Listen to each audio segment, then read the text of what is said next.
Частно средно образователно училище Петко Рачов Славейков стартира през 2005 година като начално, а по-късно е преобразувано в основно училище.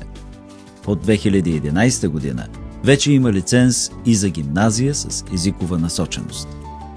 Учителите са посветени, мотивирани, с чувство за призив в работата си и добри професионалисти.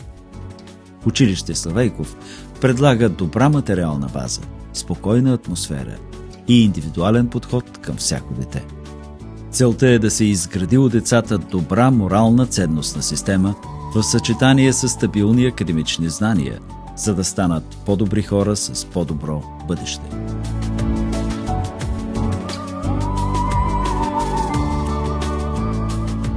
Нашето мото е: сърцето на образованието е образованието на сърцето. Ето защо влагаме сърцата си, като непрекъснато насърчаваме учениците да преодоляват препятствията, да се борят, да имат сили да се изправят след неуспехите, да се радват на победите, своите и чуждите. Учим ги как да общуват, да отстояват позициите си, да са смели, креативни, любознателни.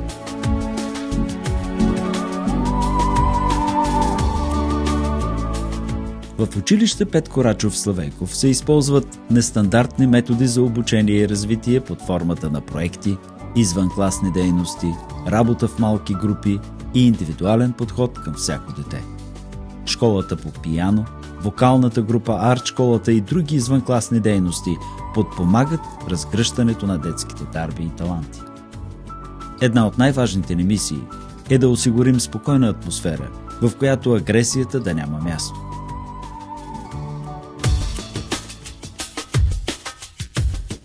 Всяка година провеждаме кампания "Не на агресията в училище". Вярваме, че само ако учениците се чувстват спокойни и сигурни, биха могли да постигнат своите цели. Училището дава много добра подготовка по английски език, за което помага и партньорството с River School. Нашите английски приятели често идват при нас, а също така и ученици от нашето училище посещават Англия. През 2013 година за първи път организирахме 3-дневен езиков лагер и отзивите от него бяха чудесни. Децата практикуваха езика чрез игри и забавления, а също така и разширяваха познанията си за културата и традициите на Обединеното кралство.